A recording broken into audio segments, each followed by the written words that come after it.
I bought 10 broken Nintendo Switches. I need to see if 1, I can fix them, and 2, I can make money on them. Let's get started. All right, and first things first, we always want to check the charge ports first to see if those are faulty. Okay, that one looks fine. We're just gonna go through and check all the charge ports real quick. That one looks fine. It's really hard to show you guys. That one's got some bent pins right in there. So that one's faulty.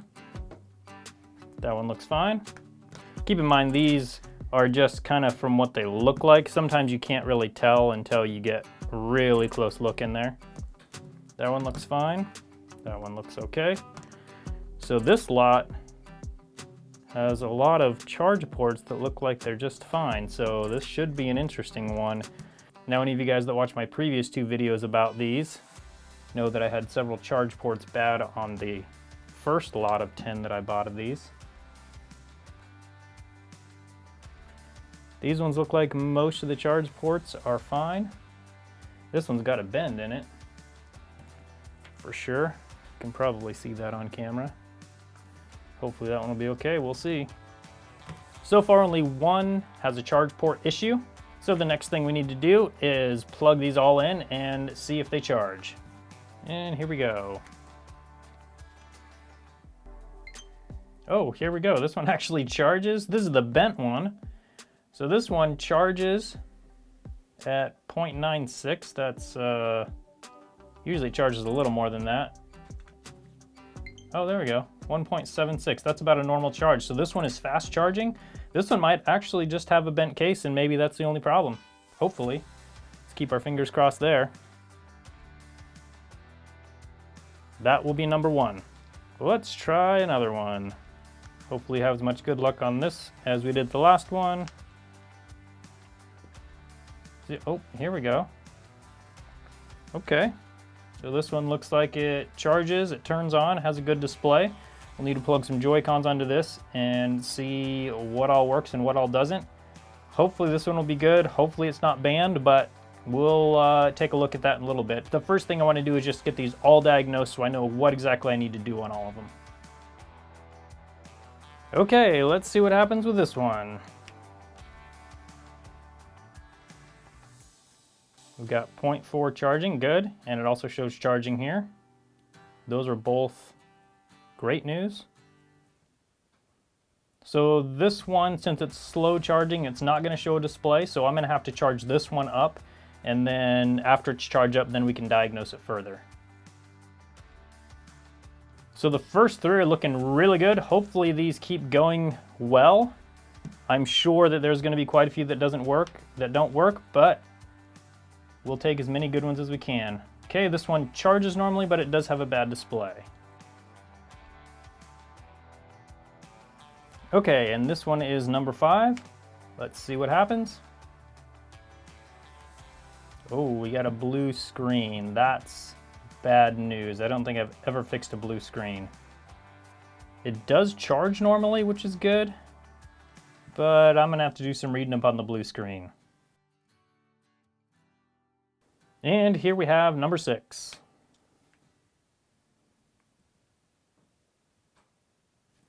So we have normal charging, and we have a charge icon. And the display does work.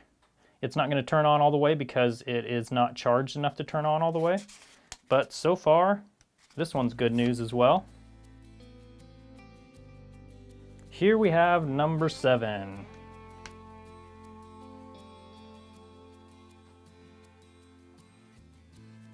And we have 0 charging on number 7. And obviously we can't see a display. The good news about a 0 on the charge meter is that hopefully it's just a bad fuse. If it's just a bad fuse, it's super easy fix and gets it going real quick. So hopefully that's what it is. I'm gonna have my fingers crossed. I love easy fixes. Okay, this one, number 8, has a bad charge port. And let's check number 9.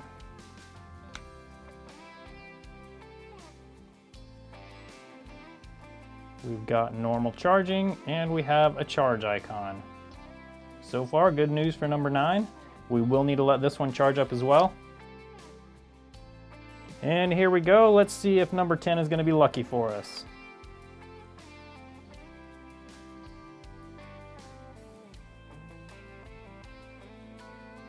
And you can see we've still got 0 on the meter. So hopefully this one will also be a fuse. Okay, so there we have an initial diagnosis on these 10 Nintendo Switches. Put a timestamp in the comments and let me know how many you think are going to be fixable, and let me know if you think I'll be able to make money on these. I purchased these for $75 each. These ones are not from eBay. These are from a different liquidation site, and I unfortunately will not be giving that site out at this time. I'm sorry about that, but obviously I do have to keep some of these things secret where I buy some stuff, or else you guys will go and buy them all before I can get to them. So I'm gonna get these all charged up so then we can further diagnose them and see what all's wrong, and then we'll get everything else fixed on our list. I'm almost constantly being asked, Steve, where is the best place to buy parts for my console? Do you guys sell parts? Where can I get parts? So I reached out to one of my favorite parts suppliers on eBay to see if they would like to sponsor this video. So this video is sponsored by EP Game Supply. EP Game Supply has all sorts of parts and accessories for almost any games console, anywhere from the Xbox 360 all the way up to the Nintendo Switches and Xbox One X. If you're looking to get to their store on eBay, you can just type into Google EP Game Supply and you will find them come up on the first listing, and you can see they have parts for pretty much anything you're gonna need on any of the consoles you're working on. So I will leave a link for EP Game Supply. The top link in the description will be for EP Game Supply, and you just click on that link and it'll take you right to their eBay store so you can get the part that you need there. Also, when I contacted them about sponsoring this Nintendo Switch video, they said they would be happy to send me out some accessories for Nintendo Switches, and I told them what I do is just put these accessories in random Nintendo Switch orders that come off of my websites from you guys. So when you purchase a Nintendo Switch off of my website, you may just get one of these free accessories from EP Game Supply. So while those other switches are charging, I'm going to take these two apart and we'll see what the problem is and see why they're not charging at all.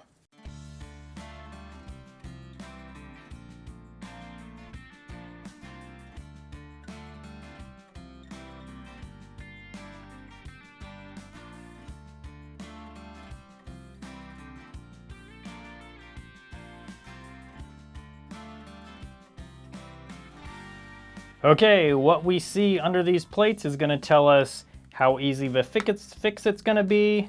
Let's hope there's no liquid damage. Okay, no liquid damage on this one so far that I see. And let's check the other one. And no liquid damage on this one. Okay, this is great news. Let me zoom in on the fuse and we'll test it and see what it looks like. Now before we test this, in my last Nintendo Switch video, I said that OL stood for overload. I'm not sure why I said that. Sometimes my mind just gets busy thinking about if the camera's in focus and if everything's in frame and stuff like that, and I say things that I don't mean to. This stands for open loop. It also means that basically means there's no connection, no continuity. So when these are touched together, that means there is continuity. There's electricity flowing through each of these leads when I make a connection. Like that. OL means that there is no connection there.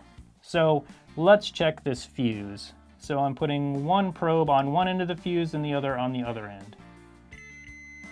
Okay, so there is connection through the fuse. The bad news is that the fuse is just fine. I am going to take a look at the charge port again, make sure all the pins look good, because that could be, if the pins are messed up, then that could cause a no charge condition. Now I'm also going to check these capacitors over here to see if any of them are shorted. That will help me narrow down if this chip is faulty or if there's another problem.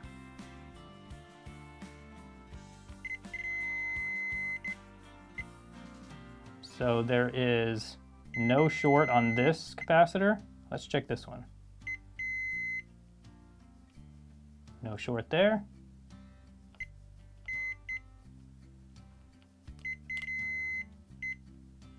No short on any of those. Let's try these down here.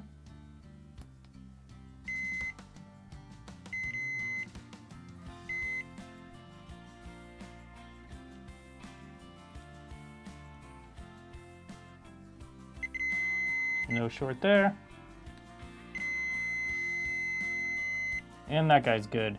So far this entire section right here looks fine, which could make it for an interesting repair, as I can't think of a time where I've had zero amps charging through the port and had this fuse be good. So I'm gonna have to take a look at this further and see what we can figure out. Let's check the other one and see if the fuse is good on that one. So this is number 10. And here we go, let's check the fuse. Please be bad. It would be a super easy fix if it was bad. Oh, it's good. Okay, let's check these.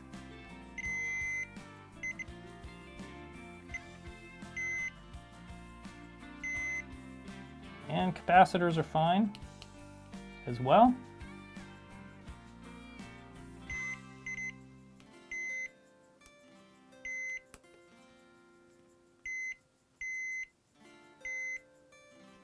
Okay, so the capacitors are all fine. Let's check the battery next. Now, I do have a known good battery, so I'm going to unplug this battery, plug the known good battery in, and then we'll see if it charges. And here is the good battery we're plugging in, and we'll just fold it up there like that. Now watch the charge numbers here. And we just get, oh, there we go. And I did see the backlight come on over here.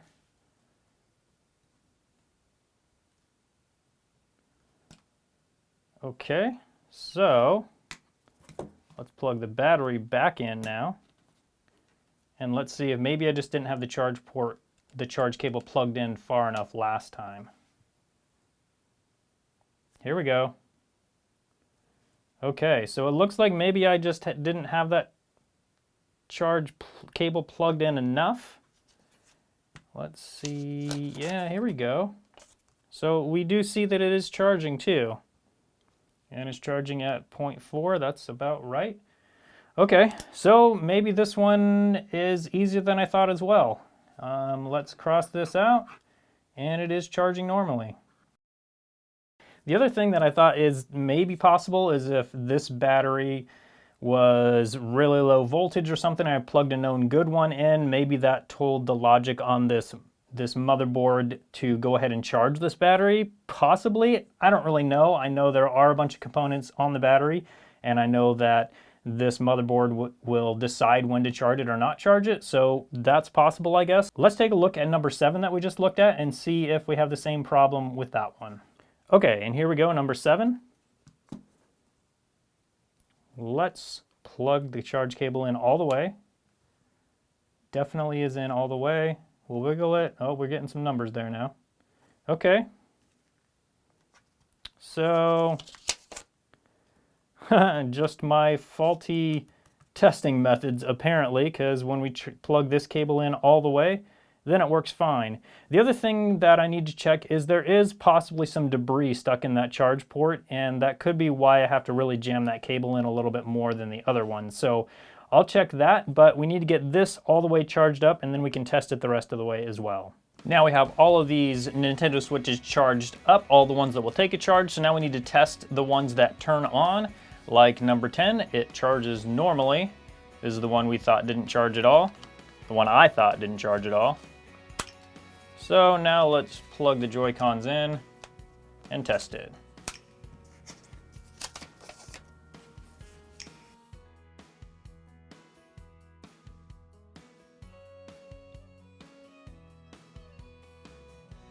Okay, everything seems to be working normally so far. I'm going to try to connect to the internet, and then we'll try a game card and see if that all works. So I always like to test the digitizer just by pressing all over on the screen, make sure there's no dead spots. This digitizer seems to work fine. Now let's test the memory card. Memory card works. When it pulls up that error, it shows that it is reading. Now let's check to see if it's reading game cards.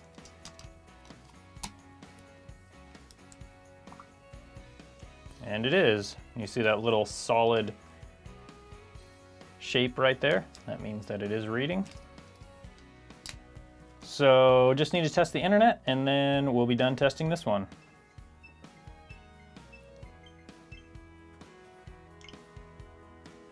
Okay, so fortunately this one actually seems to be working fine. We didn't even have to do anything to it. It's in great shape, as you can tell. So I will pull the back cover off and replace the thermal paste. So I'm gonna show you guys me doing that, because in these videos I always get the comment, Steve, you forgot to replace the thermal paste. What about the thermal paste? I do it, I just usually don't show it on the screen, just because obviously these videos get long and I don't like to show everything, because then they'd be even longer. Now for these, we've got basically two areas of thermal paste. We've got this pink thermal paste here, and then under this there's more thermal paste. So we do need to take out this heat pipe and the heat fins over here. That all comes up as one piece, so we can replace the thermal paste under there.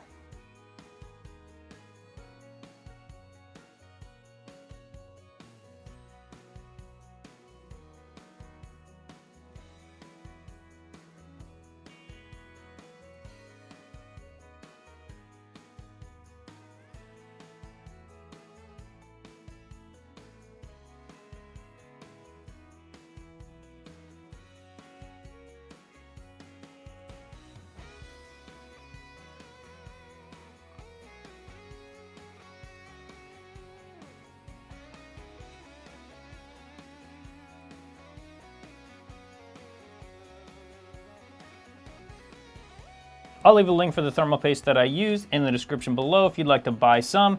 I always make sure and put plenty of thermal paste right here, as that just contacts this metal plate. This whole metal plate kind of acts as a heat dissipator, so there needs to be plenty here, so when you put the plate down, it'll kind of squish out through here and really make good contact. So we'll do that now, and then we'll get this one all back together, and this one will be done.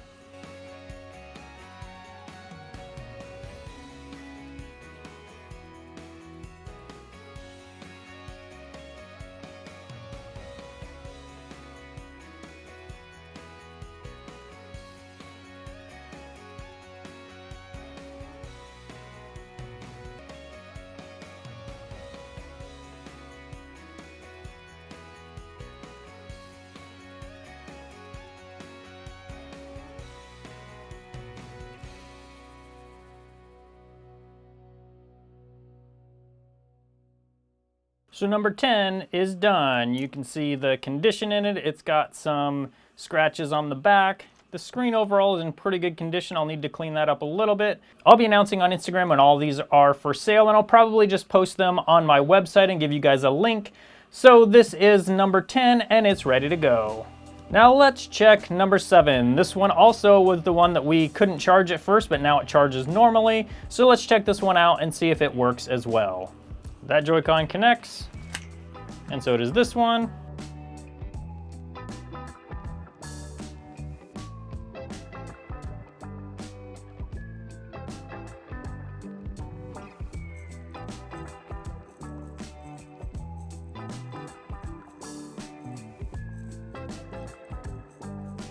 So after testing number 7, it looks like everything works fine. I'm going to do the same one on this one. I'm going to remove the back plate, replace all the thermal paste, and then number 7 will be ready to go.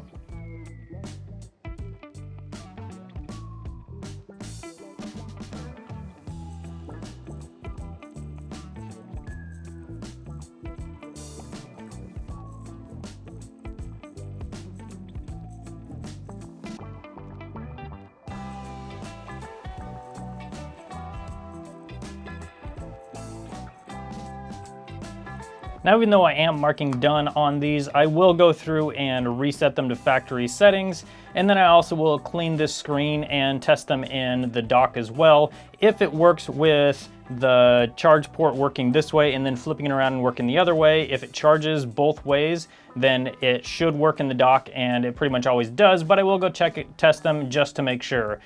So this one is number 7, and this one is now working and finished. Now let's look at number 9. It charges normally, it says. Let's see if it powers on.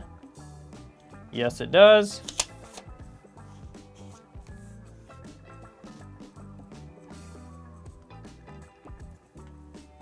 Okay, everything looks good so far. Let's check the Joy-Cons, see if they connect normally.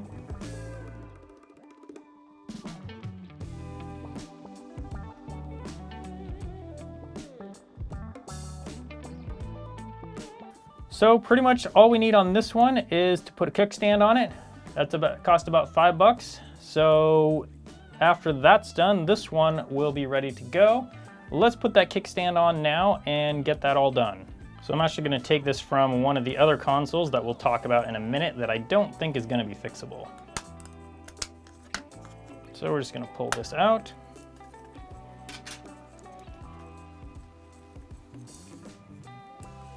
And then fit it in right here. And there we go.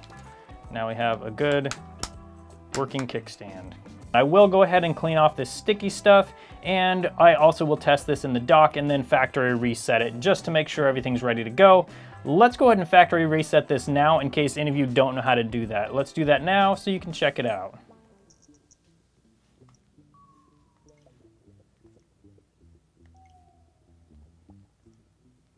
We're going to initialize the console.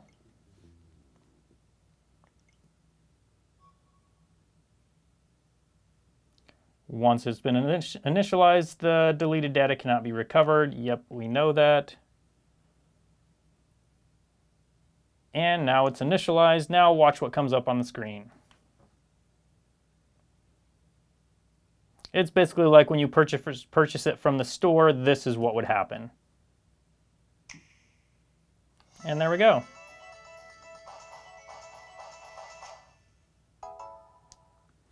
Now I'm going to clean this off. I'm going to use 99% isopropyl alcohol for that and a Q-tip. First I'm going to add a bunch on it and kind of let it soften up. That will get the adhesive softened, so then when I go back through and start scrubbing on it, then it'll come off easier. I don't see anything else on here that I need to do that with. You can see this stuff's coming up pretty easily. Let me get that in the light so you can see it here. Just got this glob right here.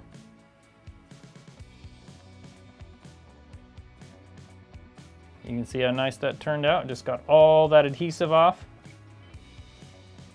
And obviously didn't scratch anything. It just looks really nice.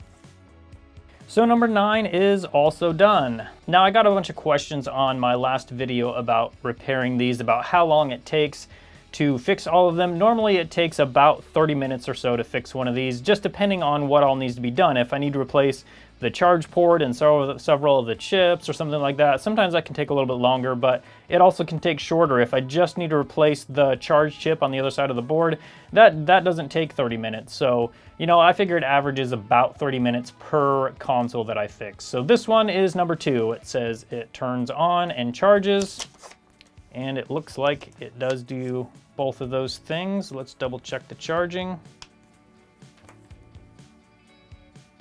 And it does charge. It is fast charging right now, so we know that the battery isn't depleted.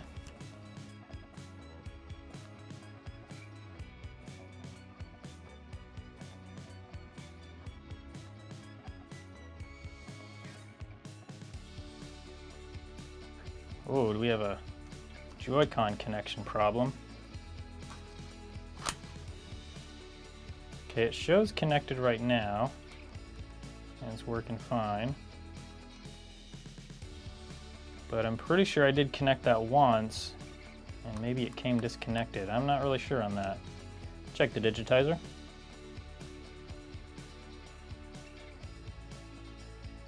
Yep, seems to work good.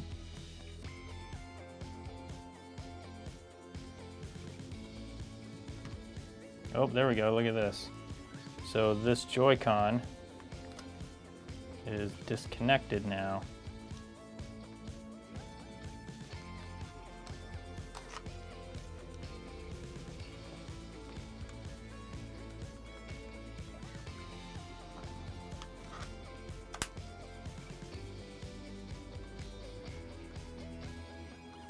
Okay, now it's showing connected again. So now I'm wondering, do we have a problem? We don't have a problem with the Joy-Con, we know that. So is it a problem with this connection, Or is it a problem with maybe one of the antennas inside? I don't know. So I think this is a great place to leave off on this first video. Come back next Friday so we can look at the left Joy-Con on console number 2. Thanks so much for watching, and I hope you have a great day.